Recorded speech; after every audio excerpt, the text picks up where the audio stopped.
What's good? Welcome to the Central Ohio Hoops Report. We do this Saturday mornings, 10 a.m. to 11 a.m. Streaming live on Facebook, YouTube, and Twitter. You can catch it on the 270 Facebook, Twitter, or YouTube page. 270 Hoops. You can also catch it on the Central Ohio High School Showcase pages, Facebook, Twitter, and YouTube. Always with my man Zach Fleer. What's up, man? Good morning. How you feeling, brother? I'm doing good, man. I slept at 8 full hours, which was the first time all basketball season. So it's really nice. I'm feeling good. We got a big show today, man. Special guest, one of the best players in America, football, basketball. I heard he's a pretty good baseball player too, but he don't play that anymore. So. Man, I heard that too. And then I learned a lot about this young man in the pre-production meeting, man. So Jack Sawyer from Pickerington North, he's going to be with us today. Again, one of the top football players in America, one of the top basketball players in the state and in the country as well. So we're going to sit down with him and chop it up later, man. Excited about this interview. But it's hoops, man. That's just what we do, yes, right? Sir. Had a big night last night. We got the pick six that we're still going to get to as well. We had a lot going on. Tuesday, it was a big week. You saw some games on Tuesday as well. Yeah, so we're going to talk about that game a little later, but that Pick North Dublin Kaufman game was, for me, the game of the week, Tuesday or Friday, and lived up to the hype. A lot of talent on both teams, and those guys went down to the wire. Yes, it was. Two great players there. Dominique Penn from Dublin Kaufman, Jack Sawyer from Pickerington North. Both were going at it. It was exciting, man. But we had some excitement last night, man, because me and you got out. Oh, yeah. You know what I mean? Newark, who had been on an unbelievable roll, a historic roll, right? Yeah, so they had won 24 straight OCC Capital games. They had not lost an OCC conference game since what I believe was Nick Ward and Gahanna back in 2016. But since they joined the OCC Capital, no team had played within 6 points of them. They had thoroughly dominated, whether that was BJ Dooling or JT Shoemate. And then now with this team, it's a little different than Newark teams of the past. Still, they were 11-1 coming in, 4-0 in conference play, 24 straight OCC wins. But they're going up against another undefeated team in Canal, Winchester, that I think put the area on notice last night. The area definitely, for sure. And maybe even the state, man. It was a great game, great atmosphere. It was a lot of fun, fast-paced, tempo, yeah. Shots going up. So I was definitely impressed with both teams and what they can maybe look forward to as far as when we get to the tournament. But I want to get started, man. Let's run down some scores from last night and just talk about some of the things that we may have seen. We'll let you know what games are on our Pick Six, but you can check that out on our social media as well. And then, man, we'll get into the Pick Six. You still got your stars of the night, some huge scores from the week, right? There's some crazy ones. The leading scorer, what he did hadn't been done at his school in about 64 years now. So that's a beautiful tease, man. Stop there. Stop right there. 64 years. But think about that for a minute. All right. Let's run down some scores, man. It's the Central Ohio Hoops Report score rundown, man. Let's run them down. Westone, they get the victory last night, 54-47 over International. But I like what Mike Bell's doing, man. He's got these kids playing tough, playing hard. They are competing. So shout out to Mike Bell over there at International. Walnut Ridge, 65-48 over Eastmoor. Walnut Ridge continues to impress in the city, but they've got a big one coming up for sure. January 18th. Get there. If you're not going to Flying to the Hoop yet, get to that game. There's only one side of bleachers, so you better get there early. Yes. Walnut Ridge and South Part 2 is going to be worth the price of admission for sure. The team we're talking about, South High School, 69-43 over Afrocentric High School. While we on South, I just want to take this moment to let everybody know, if you don't know, if you haven't realized it out there, Columbus Public Schools, the South High Bulldogs are the third-ranked team in the state of Ohio in Division II. I think that has been kind of underplayed, not really a lot of people talking about it within the city, but this is a great team, great coaching staff. And they lost 7 seniors from last year too. So to be, I think they're 10 or 11-0 right now. Yes. And rolling is pretty impressive, and they're going to keep it going because they got good guards, and when you have good guards, you have a chance to win every single night. So South, I don't think there's another challenger in that City League division other than South that can really take them to the wire. So we'll see. Or Walnut Ridge, sorry. And they'll be doing battle on Friday night. I can't wait for that, That's man. gonna be fun. South High Bulldogs, number 3 in the state, man. Pay attention to that. Briggs, they get a victory last night, 72-44 over Independence. Marion Franklin, a 1-point victory over West High School, 76-75. Beechcroft, they get the victory, 62-53 over East. A game that's going to be in our pick 6 we'll talk about. Lyndon McKinley, they get the victory over Centennial, 61-56. Northland struggled last night, 56-52 over Mifflin. But Northland, they still remaining in that catbird seat in the City League North, possibly. Yeah, them and Beechcroft right now, I think, are the top 2 competitors. Lyndon McKinley's having a quiet year as well. At least in conference play, they've struggled in non-conference, but to go on the road and beat Centennial last night, that was pretty big for them. And like you said, we'll get into that one a little later in the pick 6. But for the Panthers, the roster's going to change a little bit after last night, but they still got some talented pieces, and David Brown's a senior on that team that's really stepped up this year.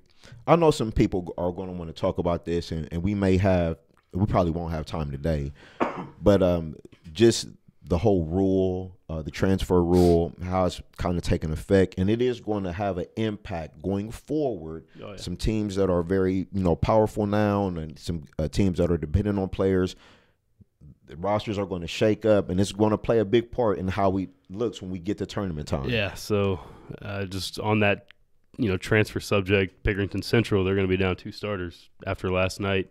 Jay Rogers and Sam Towns, both seniors, ruled ineligible by the OHSA for the second half and tournament.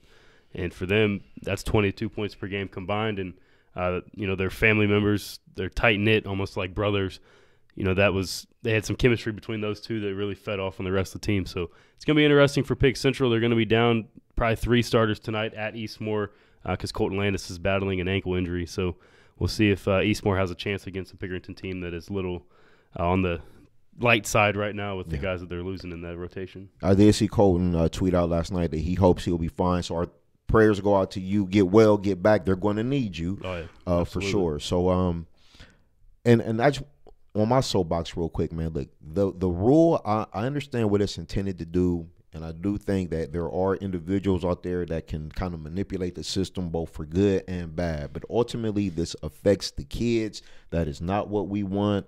Yeah. We have seniors out there that are going to be missing the second half of their season. And my thing is, if you want to punish adults that are recruiting, don't hurt the kid. There's got to be a different way to go about this rule. I don't know. To me it seems silly. Like, if you want to make kids miss a tournament, just make them miss the whole year. Like, I don't understand the point of playing the first 11 games and then having to change your roster over.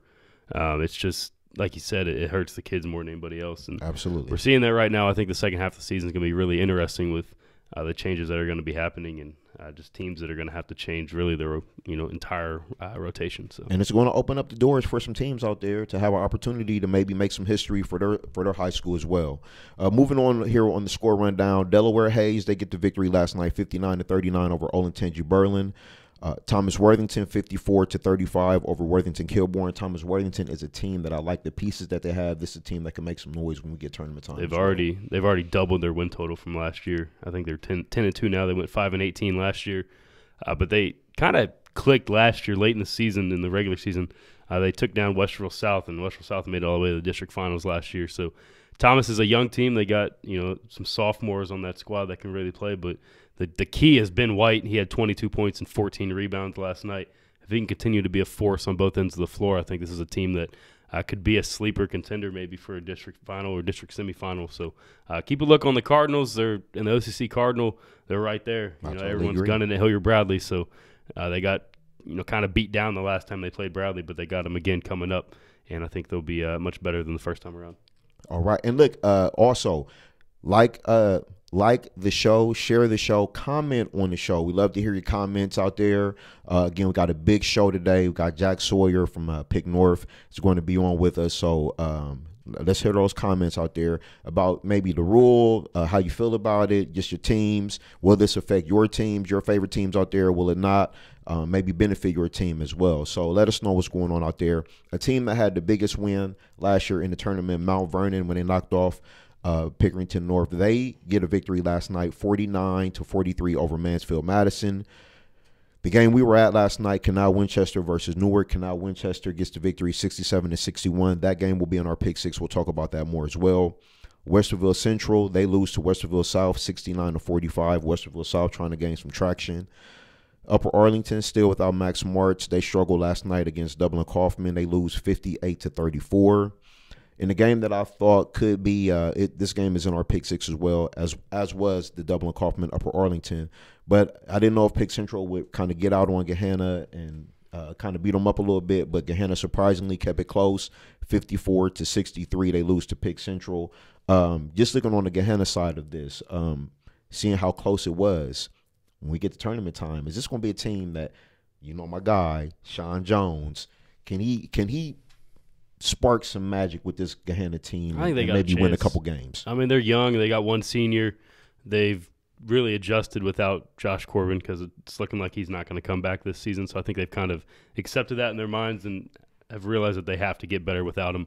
It could be a team. They got to knock down their shots. That's the biggest thing. When Elijah Thomas, who's their senior leader, their top scorer, when he's rolling, yes, they're at their best. So it's going to rely on him as the senior to really do it for him. But Sean Jones is a unique talent. I have the tape from the 2000 City League Championship game between West and Brookhaven. A friend of mine gave it to me. I was watching Andrew Lavender. I believe that was his freshman year, and part of his game reminded me a lot of Sean Jones, just the way that he can finish and get by people off the dribble despite not being the biggest player on the floor.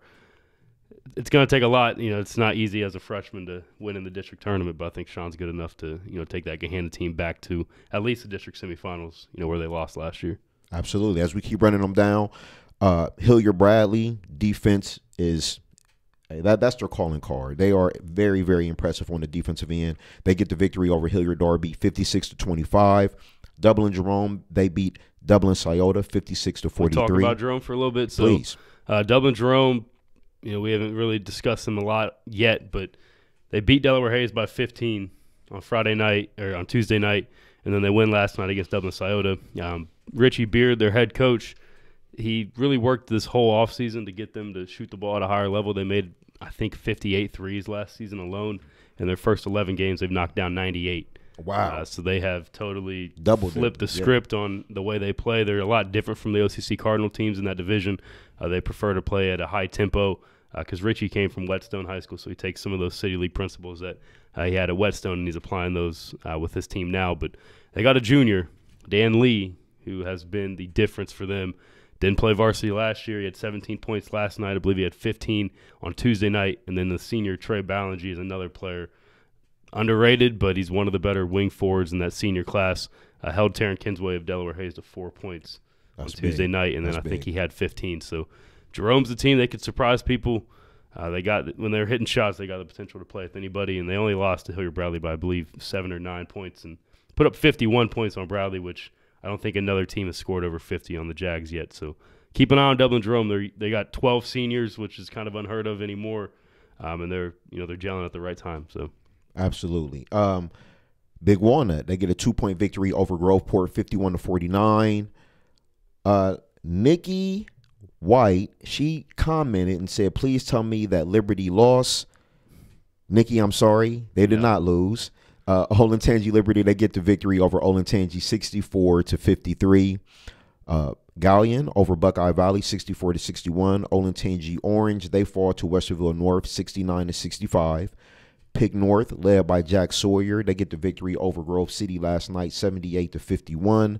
Your alma mater, Central Crossing, got a victory last night over Westland, 59-39. Hilliard Davidson, they get the victory, 71-64 over Marysville. Davidson, before we move on, Davidson yes, is a team to not sleep on. They got Gage Keys back, who was their junior center, big-time football prospect.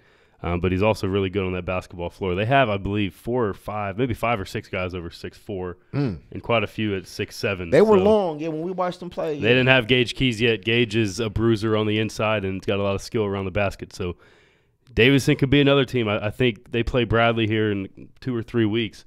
They beat Bradley last year, and I think they may have a shot to do it again.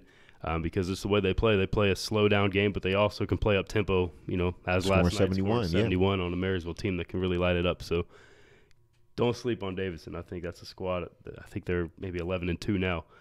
They got size and skill and guys who can shoot and then bang inside. And it's a great culture over there, led by toughness. The football team is tough, and that permeates throughout the school, have awesome athletes on the track and field side. They know what they're doing over there, man. It's really good programs ran all the way throughout the sports programs over at Hilliard-Davidson. So congratulations to them, and look out for them, as we talked about.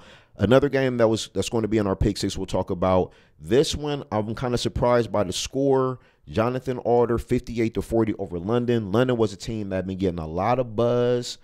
They had ran off some games, started off this year slow, missing some players, and they ran off some victories, but they take a tough loss last night to Jonathan Alder. So we'll talk about that a little bit later. Reynoldsburg, they get the victory 59-35 over Lancaster. We did have a comment, too, from Chevis Wilson.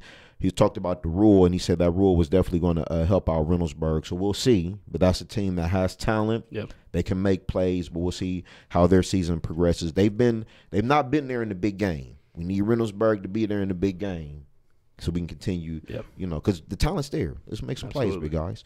New Albany, 56-45 over Franklin Heights. Ontario, they lose to Pleasant last night, 57-52.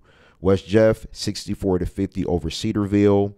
Tree of Life, a team that's ranked, a team that you talked about early in the year. Division 4, in Division 4, 56-49 over Cape Columbus. Yeah, Cape Columbus, that's a charter school that should be OHSA certified next year. Tree of Life, they're senior laden. They took a couple tough losses over break to Weston Whetstone at Division 1, but Division 4 is wide open. I think there's only 5 or 6 teams that have a winning record in D4 right now, so it's really anybody's division, and Tree of Life has some size and athleticism. I think they can make a run there. I expect them and Fisher Catholic, Fairfield Christian, Centerburg, Byrne Union to kind of be the major players there in D4, when it comes down to tournament time. West Muskingum, 60-44 over Lakewood. Centerburg, a team you just talked about, 64-55 over Fredericktown. And Clear Fork, they get the 57-35 victory over Marion Harding. So that's going to wrap up a score run. Oh, we got the second place. So River Valley got a good win over Shelby, 67-66. Danville took down East Knox, 56-41. Highland beat Northmore on the road. Northmore hadn't lost a home game since, I think, 2015. They'd really dominated in the KMAC. Highland takes them down 38-33. Impressive. Mount Gilead behind the senior Mason Molahan. They take down Cardington 62-43. Graham Local gets the win over North Union, 58-51. Fairbanks is a team in Division III. They only have one loss, I believe, 56-36, and that loss was to Jonathan Alder the first weekend of the year. Fairbanks is rolling in D3. I think they're 11 or 12-1 right now. DeSales, so both CCL games last night went to overtime. DeSales takes down St. Charles 45-44, and then Bishop Watterson, Davis Boone scores a game-winning bucket in overtime. They take down Bishop Reedy 62-60. So both those CCL games, that conference, there's no easy matchup there, and we saw it with all 2 games, going to overtime. And that's what I was going to say, man. We talk about the CCL, man. Not much separates these teams, man. Hartley, Watterson, DeSales, St. Charles. They're the only conference. So I went back and did last 5-year records for all the programs. They're the only conference where all 5 of their teams are above 500 in the last 5 years. So not only are they tough against each other, but even, moving out of conference, these teams play well, well-coached programs. CCL, man, good basketball over there for sure. Absolutely, good coaching as well. Absolutely. So I love the comments. I see you guys. You got comments over there? I know you got a lot of comments, man. I just got a couple. Robert Pound's comments, and he said you still think Central will go far in the tournament. I think they will. They're supremely talented. Some of those young guys like Garner Wallace, they're going to have to step up. I think a guy that could really, in the new role with more minutes, is Connor Macy, the junior. If he played anywhere else in the OCC, I think he'd be a star. That's a guy that's kind of had to wait his turn in the Pick Central backcourt. He could be someone that really steps up for them. They still got talent. I mean, I don't feel bad for Pick Central because they're loaded. I mean, they got guys on the bench that could start anywhere else. It sucks for the kids though. I mean, Jay Rogers and Sam Towns, they're both Pickerington kids. It's not like they moved from Springfield. They'd been in Pickerington the whole time. So to see them lose, an opportunity to play the rest of their senior year kind of sucks for me, just from a basketball standpoint, because I agree. Jay was playing his best basketball, and then Sam especially seemed like he was really turning a corner. So it's going to be an adjustment for Pick Central, but I think they'll be right there, when it comes to a district tournament time. And they've won 5 straight district titles, or 4 of the last 5 district titles, and 1 back-to-back regionals, so I think they'll be just fine. This is what I want to say about Pick Central, and I believe that this young man should embrace this challenge Javon Garcia. Yeah. Okay. I feel like he's been overshadowed. Not overshadowed. He's played with great players. Jeremiah Francis, Sterling Manley, and the list goes on and on. But there are so many people that I would tell you that they feel that Garcia is one of the top players, and I feel he's one of the top players, and I think this is his moment to provide the leadership and as a basketball player to do what we all feel that he's capable of, which is be a scorer, a facilitator, lockdown defender. He did it last night. He had 24 points to lead Pick Central in that game. So absolutely. And I think this is the Garcia that we should see moving forward. Yeah. To lead them. Especially with him being unsigned and decommit from Miami, Ohio. Like, he's going to have to play like that. Yes.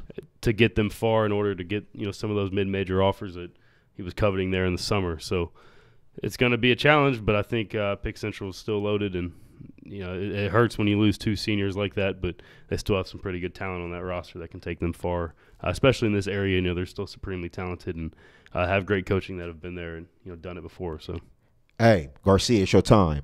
I got a couple comments over here. James Glasgow, what's up, Jim? How you feeling, man? He said, love what we're doing here. Nikki White asked if we have any Dayton scores. Hey, Nikki, not right now, but hey, if you request that, we try to find a couple for you. What school you want to see? We'll follow them. All right. Chavez Wilson, Central. Going through it. Who you got? Reynoldsburg or Pick North? You want to answer that? What? But just Reynoldsburg or Pick North? Who you like? I'd say Pick North. Pick North. All right. Yeah. Ramon Spears. We love Ramon Spears, man. Shout out Spears. He said this is better than First Take. Stephen A. Me, Scott Van Pelt. You. Then got a couple shows. I'll be Max Kellerman. I can be Max Kellerman. That's you rap, don't you? Max Kellerman used to rap. In the day. Why not? Basketball. Yeah, man. So we appreciate all the comments out there. We appreciate everybody checking in. Definitely appreciate all of that. So just real quick, teams that are ranked in the state from Central Ohio. Can we run through that real quick? Yeah. Just a second. Pick Central ranked number 2.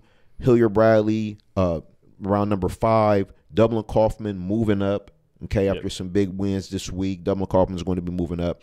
That was in Division 1. In Division 2, the South High Bulldogs, number 3 in the state. In Division 3, we have Harvest Prep at number 3 overall, and Johnstown at a number 9. And then in Division 4, we got some teams that are kind of hanging around the top 20, which is Fisher Catholic. I don't think we'll get a team in the top 10 in D4 this year. Reason being, Fisher Catholic's a very good team for that division, but they play in the same conference as Harvest Prep and Wellington. So those are going to be 4 tough games per year. But when it comes to district tournament time, I think you can see Fisher Catholic winning a district title there in D4. Sean Brown has done a great job. I think they had several coaches in the last 7 or 8 years. He's been there in 2 years and has turned those guys into a competitor. And they got some seniors that can play. So they're a well-coached group, and they have a lot of great team chemistry. So shout out to Fisher Catholic and especially Coach Sean Brown. Absolutely.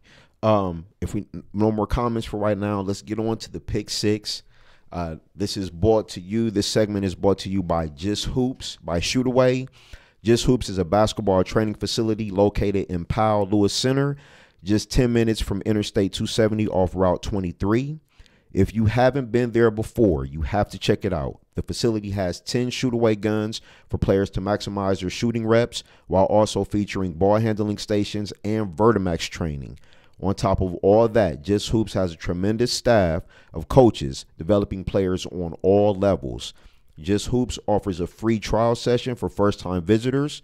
Check them out at justhoopscolumbus.com. That is justhoopscolumbus.com. And one thing before we go into the Pick 6 and talk about Just Hoops for a moment. Yep. You can follow them on social media, okay? You can see, I see players there before games just getting shots up. It's an awesome facility to be able to do that. Sean Marks from Olentangy's like second or third all time there in shot makes. So just go proof get is in the pudding, up. man. Yeah. That kid can shoot it as well as anybody in the state of Ohio, and he's there all the time. Tyrese Huey's another guy traveling all the way from Licking Heights all the way over here to get into Just Hoops and get some shots up. So if you're looking to improve as a basketball player and especially as a shot maker anymore in basketball, you got to be able to hit shots. And that's right. Just Hoops is a place where you can learn how to do that. So, all right, let's get into the Pick 6, man.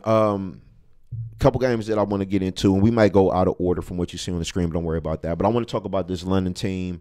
Like I said, a lot of buzz was around them. Jonathan Arter, we know they've played a tough schedule so far, played South, took the loss there. But Jonathan Alder, let's focus on them for a moment. What do you expect moving forward? Was this a statement win for them? I think it was for sure. London was receiving the buzz in that Central Buckeye Conference. They had run off, I think, 8 straight wins in a row coming into last night. Alder kind of put them on notice as, you know, they're the team to beat in the CBC right now until further notice. They got a great backcourt, but I think a guy who's really stepping up at the right time is junior Henry Walker. He's kind of the X factor for them, being 6'6", and their post presence. He's an athletic kid.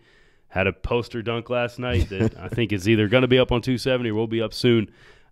Alder's got talent. That backcourt, you know, they got a trio there between Jackson Izzard, Jackie Santa Emma, and Jacob Koenig. So D2, they could be a team that challenges South maybe for a district title, maybe runs to the other bracket and tries to, you know, get all the way to a regional. I think they made a statement last night. I think in D2 it's either them or DeSales. It's number 2, obviously, behind South. But Alder is going to be right there when it comes to, you know, the district finals. Now let's pick up London. Where do they go from here? After the buzz they had, they run into a good team like this. Veteran team has really good players. Where does London look to? How do they bounce back from this loss? I think they're going to be just fine. They're a young team. Their top 2 guys are both sophomores, so it's growing pains. When you're a young team and you're led by underclassmen, this is what happens, you know, every now and then. But I think they're going to be fine. That backcourt is going to be the key for them. They got, you know, a couple. Isaiah Hayden is a junior, and then they have a senior. I'm drawing a blank on his name right now. But they got talent. This is the best season London's had in the last 7 or 8 years right now. Yes. Jake Andrich, that's the senior. Jake Andrich, he's a knockdown shooter playing in our fall league. They got players that just, if they can get over the hump with Jonathan Alder later in the year, it could result in a CBC, you know, division champion or district conference championship. Sorry, but London, their statement win earlier this season, they take down Kenton Ridge, who beat Jonathan Alder. They beat Kenton Ridge by 12 at Kenton Ridge, and then Jonathan Alder lost to Kenton Ridge last Friday. So seeing that, I thought, you know, maybe London will have a chance on the road, but the second matchup they'll get Jonathan Alder at home. So we'll see how this young group grows. You know, Janez Cameron and Trey Woodyard, they're 2 of the best sophomores in the area, and it's the most excitement I've seen around London basketball since I started. That's what I was going to say. This is a huge rivalry. You hear about it mostly in football. Yeah. You get off the freeway there, you take a left, you head to London. If you go right, you head to Jonathan Alder. It's not that far apart. So a big-time matchup. Jonathan Alder gets the first one. We'll see how London responds later on in the year for the get-back game. I want to move on to the second game of our Pick 6. I want to talk about Dublin Kaufman because we've seen them earlier in the year. Dublin Kaufman, they take out Upper Arlington. To take down Upper Arlington. But Upper Arlington, we know, is missing some pieces. Yeah. Max Martz is still not there. But I want you to talk about Dublin Kaufman, what you've seen from them over the last week or so. The offense, the playmaker that is Dom Penn. And look, right now, ranked high in the state, and you believe that this may be a team that we may be looking for, headed to the Schottensteins when we get later in the year. When they're at their top level, they're scary. I mean, they can get up and down the floor. That ball moves like crazy, and they just have, at all times on the floor, it seems, 5 guys who can pass, dribble, and shoot, which makes it really tough to defend at the high school level. Before they got in foul trouble, they were really rolling over Pick North on Tuesday, and then had a couple starters go out, and that's when Pick North was able to climb back. But Kaufman's loaded. The key for them is Luke Bartimus. He's the ultimate floor spacer. He had 14 points last night. In that matchup on Tuesday, he was draining some deep bombs early in the game. He was, man. He was letting them fly, man, playing the 5 position, you know, down low. But he was out on the wing, and he was letting them go. He was knocking down a couple as well. I mean, he's got unlimited range. He's improved as a defender, obviously. Jack Sawyer took him to the woodshed a little bit there on the block, hitting a couple, you know, turnaround jumpers. But Luke is the key, but I think in that backcourt, they just got so many guys who can handle and make plays. It's more than just Dom. I think Keaton Turner was incredible on Tuesday night coming off the bench. Yes. When Dom got in foul trouble, I mean, he really kind of controlled the game and made some plays for them to, you know, keep them ahead. Keaton Turner was impressive. I love his game. I love the way he got to the cup. He wasn't settling for jumpers. He knew what his strength was, and he was making plays. I love that about his game. And just talk about Dublin Kaufman on the wing. Solid on the wing as well, not just at the guard position, but they have guys on the wing. Will Hunter. Will Hunter. Derrick Van Vlera, Will Hunter. Last night in the game against Upper Arlington, Will Hunter was kind of the difference off the dribble. UA had a tough time containing him because he's kind of a slippery athlete. He can get by people. He is, yeah. Finish creatively at the rim and then also dish out to guys, and one of the better passers on that team. So I think he doesn't get enough, attention on that Kaufman team because he's as important as anybody. Before Bartimus and Valera really came along, when they were all sophomores, Will Hunter was the guy there in that sophomore class. So they're deep, but it's going to be foul trouble. We saw on Tuesday night, when they had to go into their bench, possessions kind of stalled up a little bit. But the Rocks, they got talent, they got athleticism, they got length, and especially they got shooting, and that's going to be the key for them going forward. I totally agree. Now, let's talk about Upper Arlington for a little bit. They've had a great run over these last couple years, some really good players. One of their best, Max Martz, is down right now. When do we expect him back? Have you heard anything? It's a back injury, so you really – those injuries you just don't know. It's variable. So I'm praying for Max. I hope he gets healthy, but you don't want to rush it. I mean, he's already signed a pin, so I think they're going to take that time with that. Yes. And make sure that he's 100% before he steps back on the court. But without him – we're praying for you, Max, man. Get healthy, man. Come on. Yeah, we're really it bummed me out. There seems like there's a lot of injuries going on in the area now between guys with mono or broken elbows, knee surgeries, things like that. So you hate to see it, but for Max, that's the key for Upper Arlington because he's their number one offensive option, 6'6", can shoot the jumper on the outside, can post up guys, can defend. Without him, UA is really struggling to find who that number one guy is. Yeah. I've been impressed with Sammy Sass, the senior. He's a 3-sport stud. Yes, great athlete. I think they need to get him probably a little more involved and let him do what he does off the dribble. But last night, scoring 34 points, that's the lowest they've scored all year. And they can't have performances like that going forward. And, hopefully they get Max back the second time they play Kaufman because if not, I think it could be a similar outcome to what we had last night. So, Kaufman, impressive.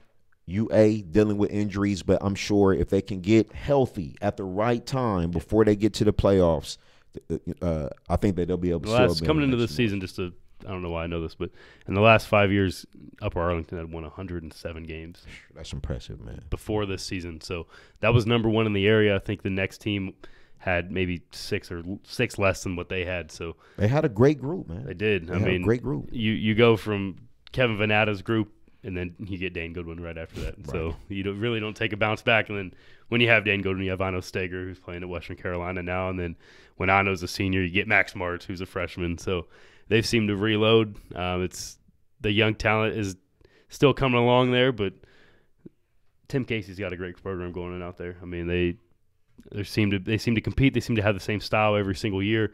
Right now, they're struggling to really defend on the perimeter against athletes. So yes. That's going to be a key to watch for them going forward. But Upper Arlington, they're still a great program and probably top 5 in the OCC when it comes to just churning wins out year after year.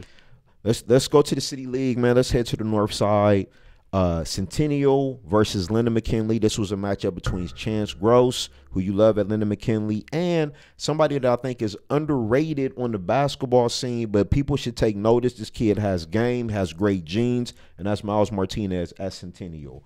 Lyndon McKinley gets the victory, but, I mean, the North Division of the City League, we talked about it. All these teams are pretty much still in it. They can get victories and knock off a couple teams and be right back in it. But just talk about what you've seen. Now, Lyndon McKinley had a tough game Tuesday or Thursday. Was it Thursday? Thursday against Bishop Hartley. Thursday they played Bishop Hartley, who friended the program, Morgan Safford. He had a big game against Lyndon McKinley. So I'm sure it was tough for them to come back on the bounce back. But they were able to get the victory. Just talk about Miles Martinez, what you've seen from him, and what kind of prospect is he, man, on the next Miles, level? when they played Pick North there at the Challenge, he was, I think, the only guy on that Centennial team that was ready to play from the opening tip. He's committed to Ohio Dominican as a left-handed pitcher where he's got high upside on the baseball field. I've seen him pitch a couple times. But on the basketball court, he's a versatile lefty. He can knock down the mid-range jumper. He can stretch the floor out to the three-point line. Yes. But he's really quick for his size. He can move at 6'7", can handle the ball a little bit, can defend on the perimeter. And his biggest thing has been confidence. He's playing at his most confident level right now.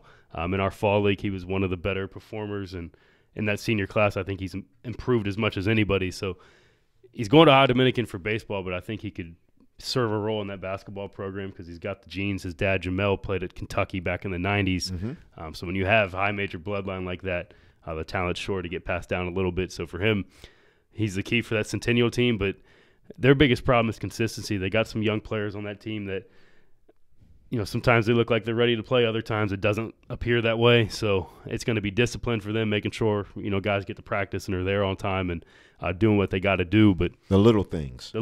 I mean, those things are what separate, the great teams from the good teams and the good teams from the mediocre teams. So for Centennial, that front court between Miles Martinez and Jalen Gilbert is as good as they come. But the guards have really struggled with turning the ball over, man. I mean, in that Pick North game, the Panthers jumped out like 22-4, and a lot of that was just off transition points because they couldn't get the ball across half court. So I imagine that's probably what happened, in that game last night, because Linden is another team. They swarm to the ball. They're long, athletic. They defend.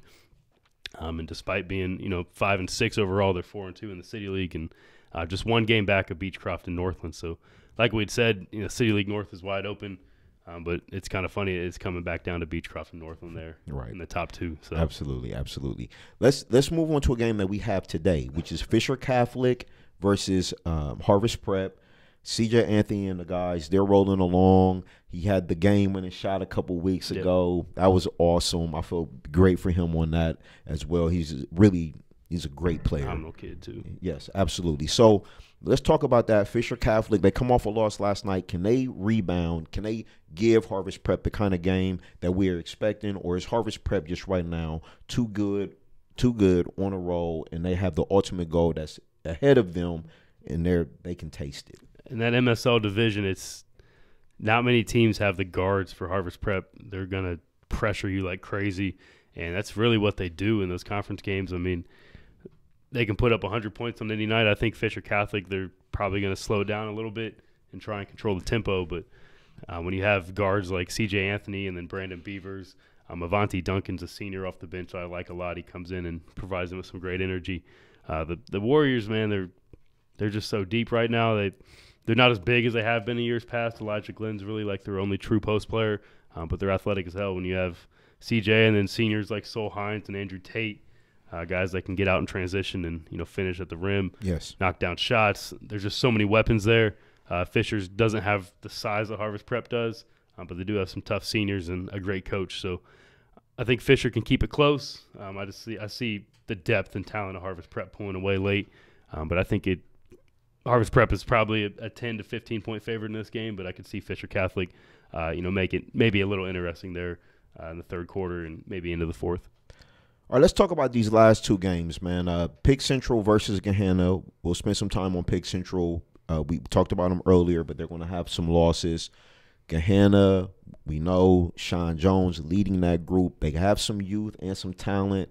They have some veteran leadership in the backcourt that's going to try to propel them. And then I want to spend some time on the game that we were at last night, which was Canal Winchester, and how they are extremely underrated around this area. People need to take notice of Canal Winchester. They got a really good basketball team over there. So Pick Central, let's just, again, Sam and Jay going to be gone after last night. Yep, so that was game 11. Game 12 is today on the road at Eastmoor, and both of those guys, for now, have been ruled ineligible by the OHSA due to the transfer. So let's keep the they're door still open. fighting it. I don't know if I think it is almost a done deal, but there's still maybe a little small chance that those guys could be back. But right now, it's not looking too good for the Tigers. So the Tigers are going to have to do some reshuffling, but they have one of the best players in the area, Javon Garcia, one of the best players in the state. So I'm looking for him to uplift this program, kind of carry it. He does the thing when he gets to dunking. He raises the roof. I'm going to need that. I need you to raise up the team, Garcia, and carry them. For sure, you have the ability to do that, and it's a lot of good guys around him, even with minus Jay and Sam. They still have talent there, and they should be able to continue to be one of the top teams in the area. Gahanna, we talked about before, tournament time is going to be where they really get tested, and at the end of the year, as these games become closer, and you're going to need that veteran leadership to kind of get you through there. Go ahead. So Gahanna, I mean, we've mentioned it earlier, they're young, and they're in by far the toughest conference in the area. I was doing some research just yesterday. In non-conference games, the OCC Ohio as an entire conference is 33-9 this year. That's unbelievable. And then if you take the top four teams with the Pickeringtons and then Reynoldsburg and Gahanna, they're 24-3. So those teams, there's not an easy game in that conference. I mean, even Lancaster kept it close with Gahanna, and then Lancaster knocked off Grove City earlier in the year. So there's not an easy game. Gahanna, when you have one senior, that's some youth that has to grow up really fast. And I think their first conference game was against Pickerington North, so they had to, or maybe it was Reynoldsburg. Actually, we were both there. Absolutely, yeah. And that was a game that went back and forth. Gahanna had the edge there early, and then Reynoldsburg kind of took it over late. But for Pick Central, you lose 2 seniors, you lose 2 starters, 2 guys that have been around the program forever. It definitely hurts. I hate to see it happen. Both of these kids, they just wanted to come home. When they moved to Springfield, that was more of a family situation. It had nothing to do with basketball.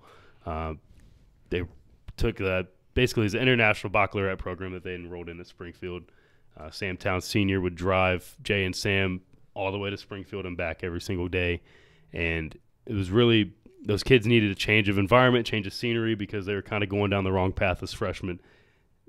That intended, process took its toll. The kids had grown up. The kids had matured. And coming into the summer, they felt like – and the dad, Leon Rogers and Sam Towns Sr. felt like it was time for those guys to come home.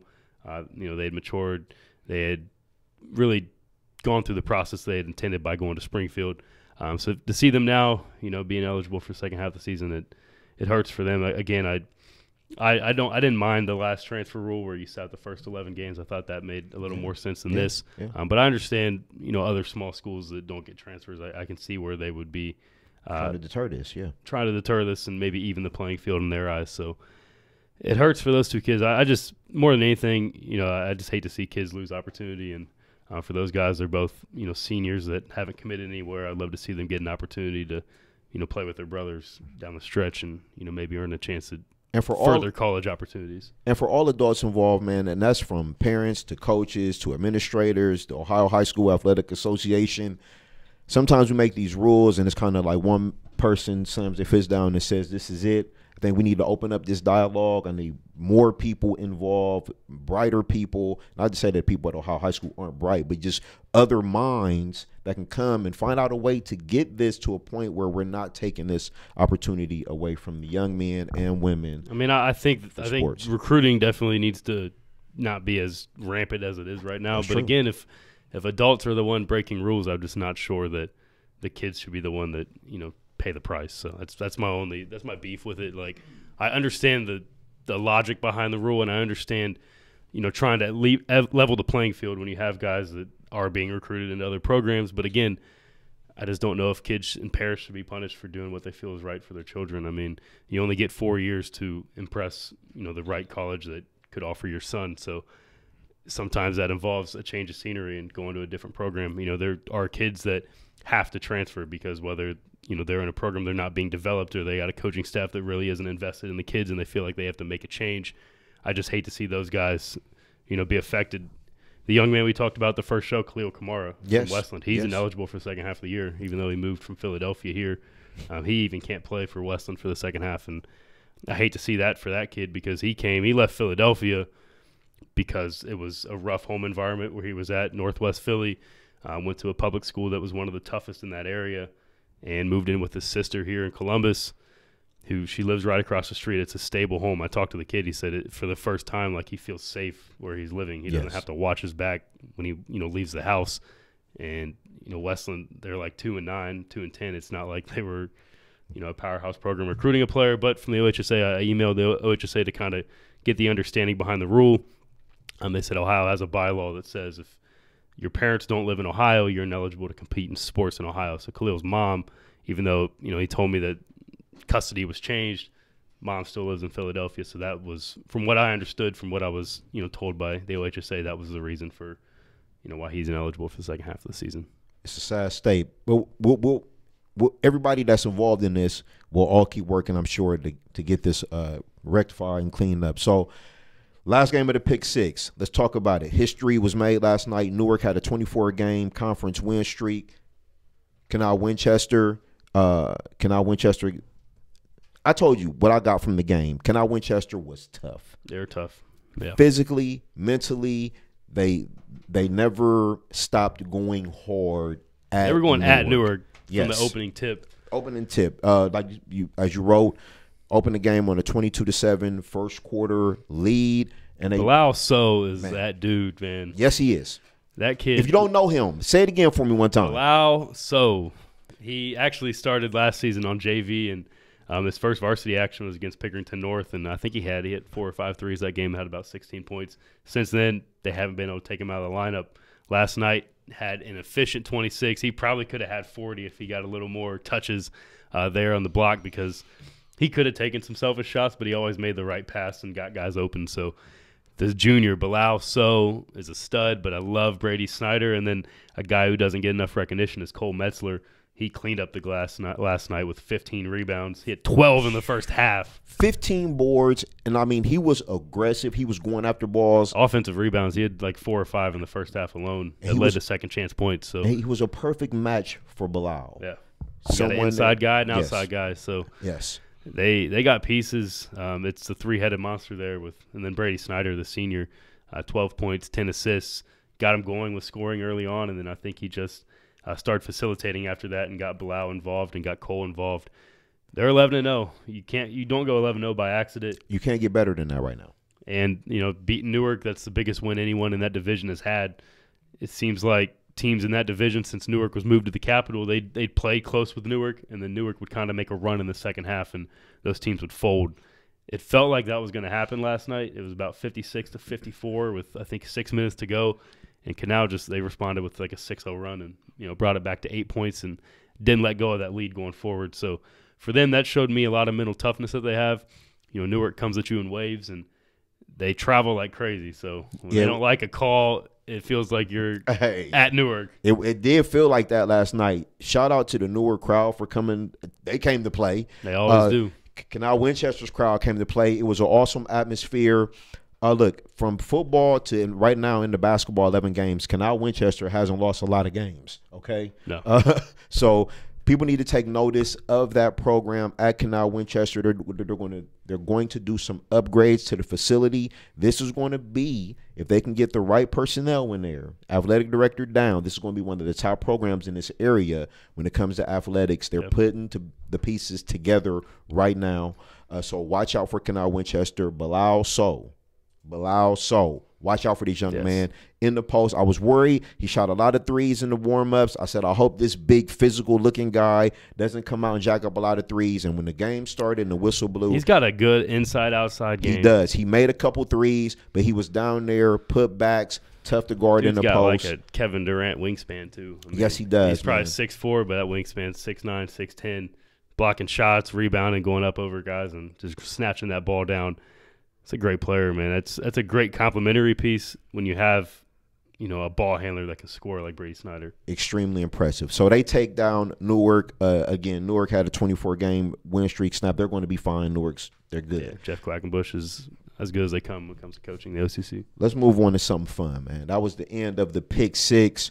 Brought to you by Just Hoops. Again, get out there, get some shots up. Just Hoops, a great facility for you to go and work on your game. You want to do that. Let's have some fun, man. One of the best players in America. I love this. I love the interviews, man, where we can showcase our Central Ohio's own incredible athletes. And we've got one of the best football and basketball from Pickerington North High School, Jack Sawyer. Okay. Hey, welcome to the show, man. Appreciate you guys for having me on, man? You're welcome. Yes, sir. This is like the hard-hitting, sweet shooting Jack Sawyer of Pickerington North High School, man. And Zach, I'm gonna let you start him off with the questions, man. But this is one of the best athletes in America that we have on the Central Ohio Hoops Report, man. All right. So my first question is, what's your secret? Like, how the hell do you?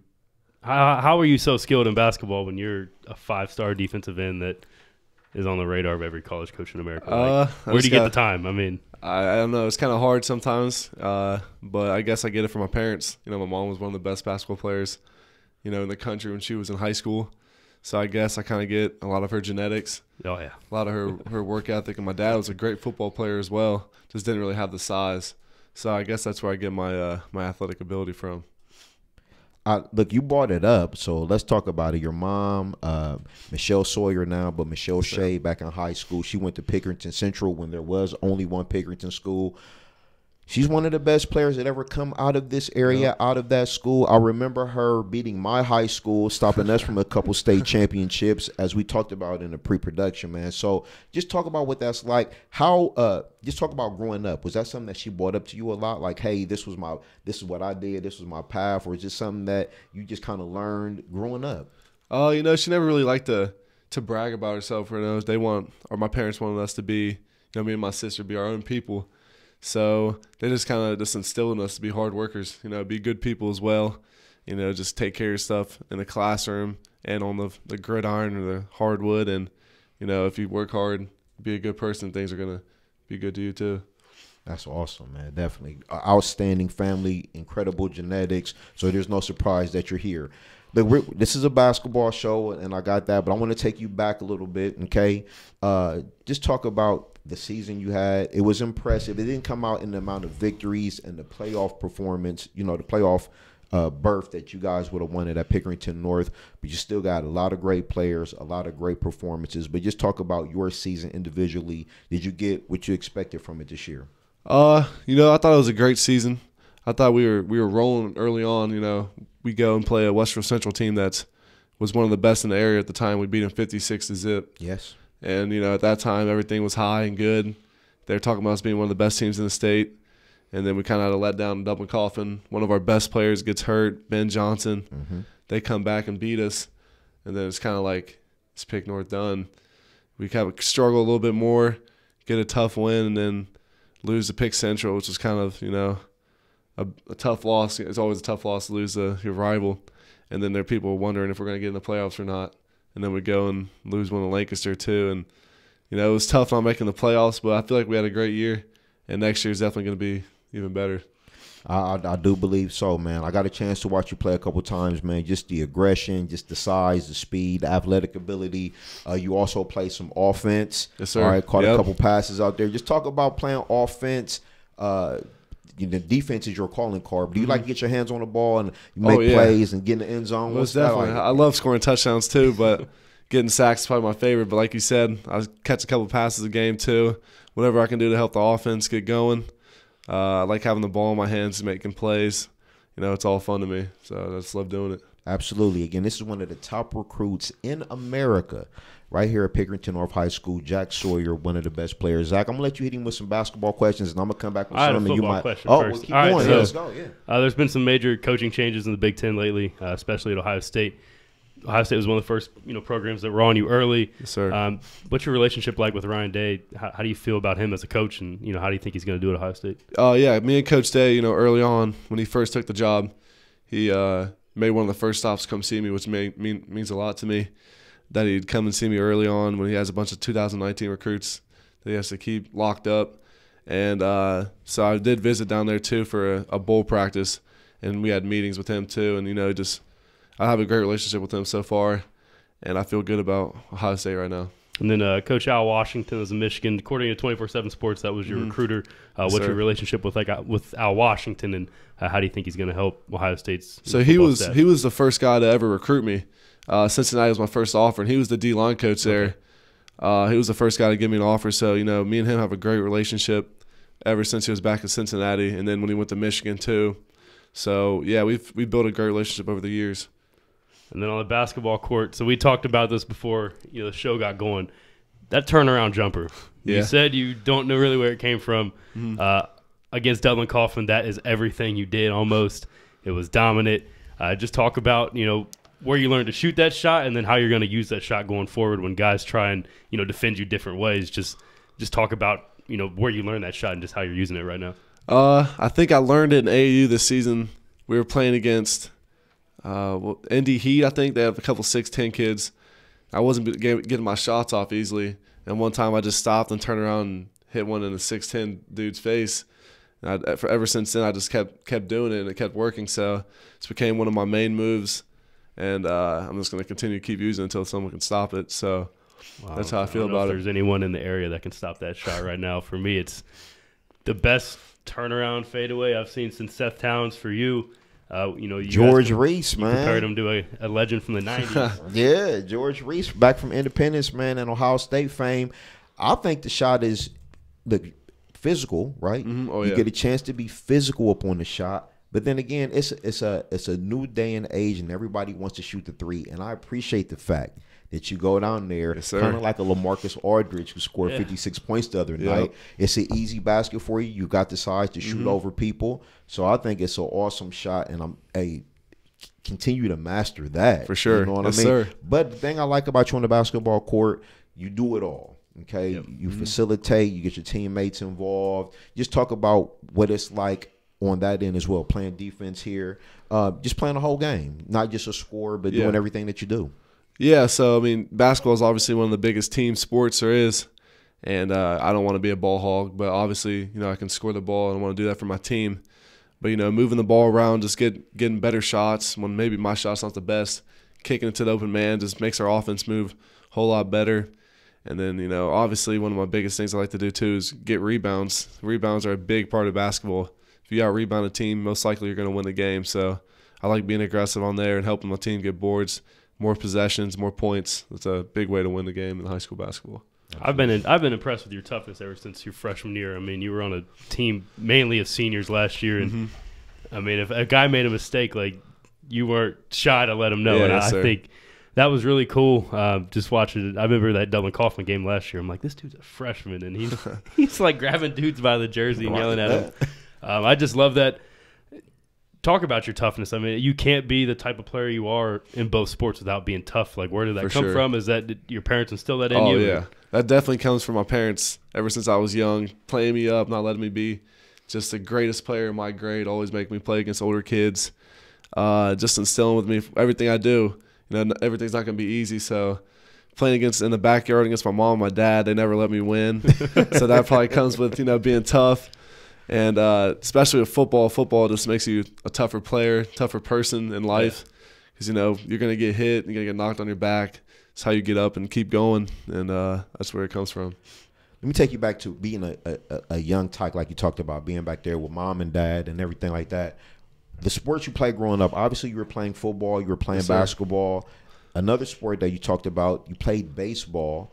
And just talk about how good you were at that. And you could be a potentially three-sport in high school athlete that had a chance to play on the Division I level. Just talk about the gifts that that you have in your ability. Yeah, so I played baseball my whole life growing up, ever since I was a little kid. And getting to high school, everyone was talking to me about being, a 12-year letter winner, which that would mean a lot to me. But after my freshman season in football and getting all the early recruitment that I did and the early offers, I thought it was time to hang baseball up for good, probably. And this big spring's a huge thing for football with camps and getting stronger in speed training and basketball as well. And I just felt like it was better for me to give up baseball and try to keep getting as big as I can and as fast as I can, as strong as I can for football, because I feel like that's my future.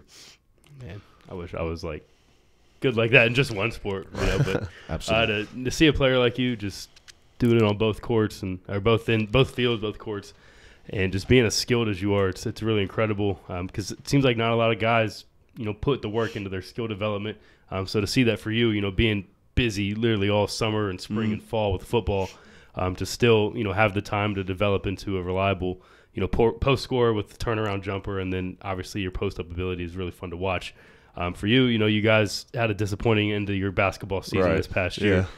What's it going to take to get back to the district finals, and how are you going to have to lead this team, even though you're a sophomore? What's it going to take from you to get those guys back to that level? Coach Bates, every practice, he's honest about it. Last year, the letdown we had against Mount Vernon, which we got to give credit to them too. They played a great game, but there's no way that team should have lost to them. And I think everybody knows that. And this year we've had a different kind of swag to us about us. And every day in practice, it's a battle. Coach Bates is really taking that on to us. And for me, it's got to be a better leader for our team. I'm probably like the only good kid on there besides Hunter and Chris a little bit that played a lot last year as a big role. And I just got to be able to score the ball and get a bunch of rebounds, help play defense, and just got to help lead our team a little better. And I feel like if I do that, then we'll be really good in the tournament. I know a lot of people ask you about football, but you're a really good basketball player. Is there any scenario, envision, where Jack Sawyer is playing Division I basketball in a couple years instead of football? I get asked that question a lot, and I'd say the only time I think about it is if Duke came or someone, or Michigan or Ohio State or Michigan State in basketball, then I might consider it. But other than that, I probably won't. No, I want to see him. Maybe you pick whatever school you want, but in the fall of 2021, you said Ohio State grad, I would love on opposite ends of the defensive line. You got Zach and Jack. That would be. You guys can hashtag too, man. Hashtag the year, Jack and Zach. How awesome would that be, man? But, take the best offer, take the best fit. Right. But I'm an Ohio State grad, so I always pump the Buckeyes. But, this offer list is already pretty incredible according to 24/7 Sports. Read 'em. Michigan, Michigan State, Ohio State, Penn State, Cincinnati, Georgia Tech, Indiana, Kentucky, Maryland, Notre Dame, Pittsburgh. And everybody else who's not Sophomore. on the list, they just sleeping right now.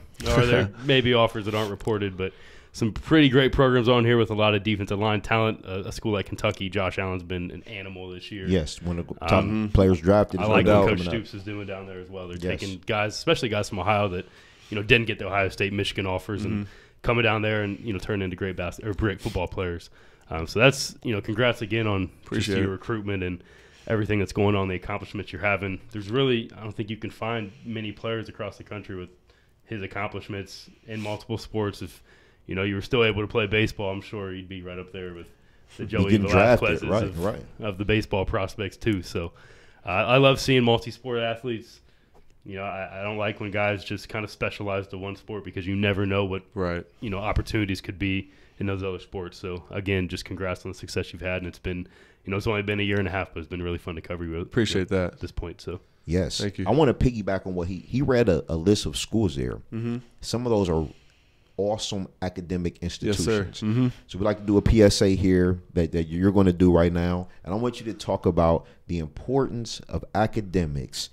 To have a list that impressive, that means that not only are you an outstanding athlete, but you are taking the classroom very seriously to have this kind of opportunity. Please tell the audience out there why this is so important for you in your future. Yes, sir. Without school, without getting the grades, probably I wouldn't be having any offers right now, and you wouldn't be able to get recruited if you didn't take classroom seriously, take your grades seriously, carry yourself off the court, with some respect to others, and just be a good person as well. But grades are the most important thing right now. If you're not doing that first, then you probably shouldn't be worrying about basketball or football or anything else. So everyone's got to study, get their grades done, and you'll be good. You'll be good. Do you have any particular habits that you had to break to be better academically? Some of the habits, I'd say probably just put the Xbox or PS4 controller down a little bit more, and just study a little bit more and get your grades right first, and then that's most important. Yeah, that stuff will always be there. Right. Absolutely. I got a comment from my dad. He says, another son of a Westland guy. Yeah. My dad and your dad went to high school together, really? Apparently. He said, shout out to Lyle Sawyer. Yeah. So Mike Fleer is my dad. He was class of 87 at Westland. So, okay, yeah. So that's a shout out to the 80s grads at Westland High School. So you had no idea that it was disconnected. I didn't here know. This morning, did you? Oh, man. What a morning it's been. So, look, again, we talked about Coach Bates, Pick North, what you guys are looking forward to. Let's kind of fast forward a little bit. You got a big year coming up, right? Your summer and spring is going to be, I'm sure, nonstop, 24/7 working out. You talked about the speed, and what is it that you want? What's the player that you want to be next year as a junior to go from maybe the number 5 defensive end to the number 1 defensive end, and basically put everybody on notice that Jack Sawyer, best defensive player in America, so the offers can continue to flood in? I just want to be the best player I can possibly be, and I feel like if I'm the best player I can possibly be, then I'll be the best player in the country. And I just want to continue to work as hard as I can and never get complacent. Because if I get complacent and start slacking a little bit, miss a workout here, miss a weight room session here, then, it's going to start coming back to me. Players are going to catch me. And that's always motivated me. I've never wanted to be average. And I'm kind of scared to be average. So that's why I've always worked so hard. And I want to be the best player in America. And that's really my goal. Awesome. Well, all right, so it's incredible. I mean, yes, to have a player like this on our show, 2 Sports, it's been really fun to talk about already. Yes, sir. And again, I just congratulate you on everything that you've accomplished, and also on the the academic side as well. A lot of guys, they get caught up in the hype for Right. these sports, and they kind of take school lightly. And for you to not do that, I think it's very impressive. And again, best of luck going forward. I think you're going to accomplish some great things, and we're very fortunate to be able to cover a player of your caliber here in Central Ohio. So. Absolutely. I got a couple more things, okay? And as we get a chance to wrap this up, I always like people to talk about who helped you get here. Okay, you didn't get here by yourself. Obviously, we know mom's a legend, dad's a legend. You know what I mean? So your genes are good. But who are some of the other people? I'm talking about teammates, coaches, and people that you've surrounded yourself with that have helped you get to this level to be the player and the student athlete that you are today. It's probably, obviously my parents, the biggest roles in my life right now and getting me to where I am. And I'd have to say all my friends, my family. One of the little point guard on my team, the redhead, his dad's like my second dad pretty much. Growing up, he's been helping me my whole life. And my AAU coach, Dave Mergen, AJ Mergen's dad, they played big roles for me. And a couple of the recruiting analysts like Mark Givler and those guys, Bill Green, they've helped me get my name out and stuff. Zach Fleer, yep, you guys too. And I appreciate everything you guys do for me. And I'm just thankful to be in the situation I am with the people I'm with, and just blessed. Yes, sir. Shout out some more of those teammates. You named some basketball teammates, but name some of those football teammates. You got great players. Yes, sir. You got Chris Scott on your team that's coming back. You've played with two basically all-state quarterbacks the last couple of years, Mike Lowry, Jimmy Ryrick. You're going to have another one that's coming in next year that's going to be good. So just shout out to your football teammates, the linemen, Tyler Foster, another friend of the program yes, here. Sir. Yeah, go ahead. I want to shout out Alex Williams, too. When I was a freshman playing the other side DN, he kind of took me under his wing a little bit. Taught me some technique that he's learned as he's at Ohio State right now playing D-line. And Jimmy Wyrick, too, because, he was highly recruited, just a couple inches off from being, I feel like, one of the best quarterbacks in America. Yeah. And, he taught me how to carry myself and how to be a great football player as well. Mike Lowry, great quarterback, too. Ben Johnson, one of the best football players I've been around. Just from him, he doesn't really talk that much, but you show up in the workout, man, and he's just one of the hardest workers there. Tyler Foster, like you said, one of the best tight ends in Ohio. I feel like he is the best tight end in Ohio. He's one of the hardest workers too. Great kid, great academic too. 4.3, I think. Wow. So just those guys I've been able to be around has just been a blessing for me as an early recruit. Well, again, if you haven't had a chance to see him, either on the basketball side or the football side, this is a young man that you definitely want to get out to see. Pick North is going to be loaded next year in football, so definitely if you're a football person, get out there and see him on the gridiron. If you're a basketball, you still got time this year. See him on the basketball court. He's one of the best players in the state. Zach, anything that you want to give Jack before we wrap it up with him, man? Hey, I think that next Pick Central game, I think you guys will have a shot at Yes, seeing sir. you 3 times in the last couple of weeks. It's young talent. Just another question for me. You guys have a ton of freshman, sophomore, junior talent. What's the future of Pick North basketball going to be like with these guys in the program right now? I think our junior class and my sophomore class, I think we're gonna go the farthest we ever won in the playoffs. I'm saying it right now. I think we're gonna get past the region. So we'll see. They have. If you guys haven't seen Pick North yet, get to a JV game. The freshman Jerry Saunders has been lighting it up. Yeah. They have another freshman, Dior Connors, who great. can play. I like Corey Hudson, who's another freshman. Corey. In that sophomore class, obviously Jack is the top guy, but Casey George has been a sophomore that's really started the last several games at the point guard spot. One was Drees, too. Drees is tough, too. Yes, That's a throwback City League type guard. Yeah, he was. There's some weapons there at Pick North. With you leading the show, I think you guys have a shot to go as far as you mentioned. If it's not this year, I think next year definitely you guys could be the team to beat in the area as you gain more experience. So if you haven't seen Pick North, football, basketball, come see these guys. Jack Sawyer is worth the price of admission. You don't become a 5-star player by accident. And I'll say right now he's the best sophomore player in the state of Ohio on the basketball court. You can say other guys may be better prospects, but this dude's the best player. He's the most skilled, polished. You don't drop 22 points on maybe 10 shots, 11 shots against Kaufman like you did. So just keep up the hard work. It's obviously going to pay off. You got that Westland bloodline. I do too. So yes, sir. There must be something in it. But again, thanks for coming on the program. You're a great kid, and I got some great parents. So best of luck to you. And, again, it's just been an honor to be able to talk to you here. Yes, sir. Thank you guys for having me on. We appreciate you, man. That's Jack Sawyer from Pickerington North, one of the top football and basketball players in America. Won't find another guy in America, I think, that's as good in two sports like that, especially if it's just baseball or basketball and football. Yes. Like Jack. So shout out to Jack and Pick North, especially Coach Bates for pushing back practice to let him come on. That's true. We do appreciate that, so thank you guys again. But our last segment part of the show night. Yes. One of my favorite parts of the show, Stars of the Night. Stars of the Night. We'll start from the bottom.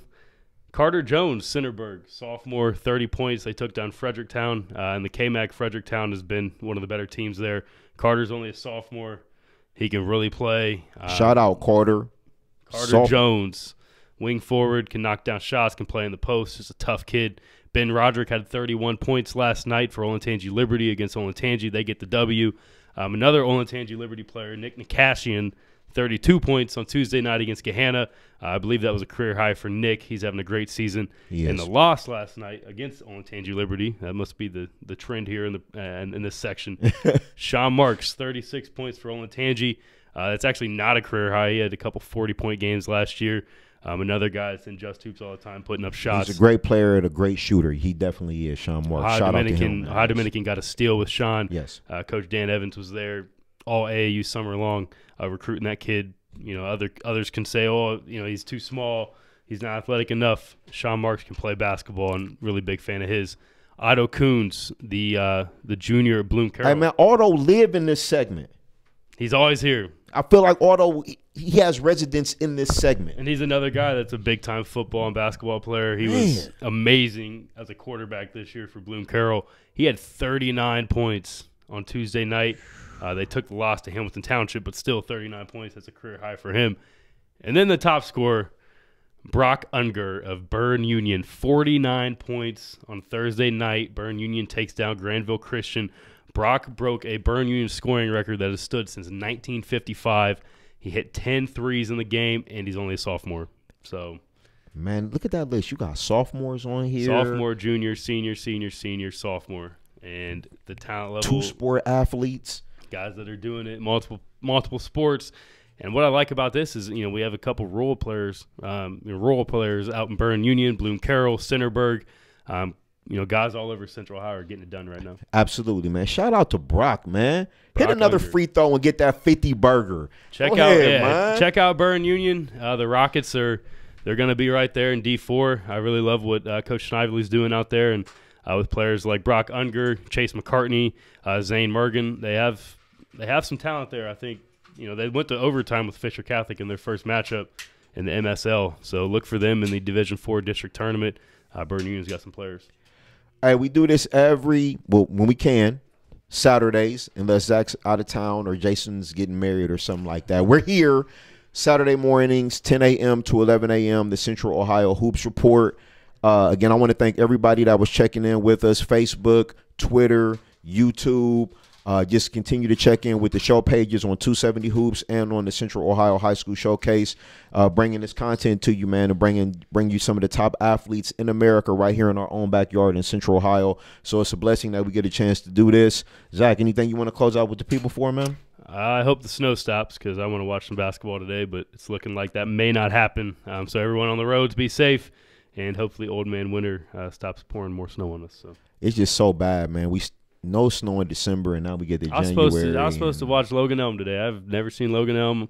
That game got canceled, so we'll see what other games have been canceled. That's one part I hate about this season because on the back end of the website, I got to reschedule all of those games, and that's not very fun. But hopefully the snow stops, and we can watch some basketball today.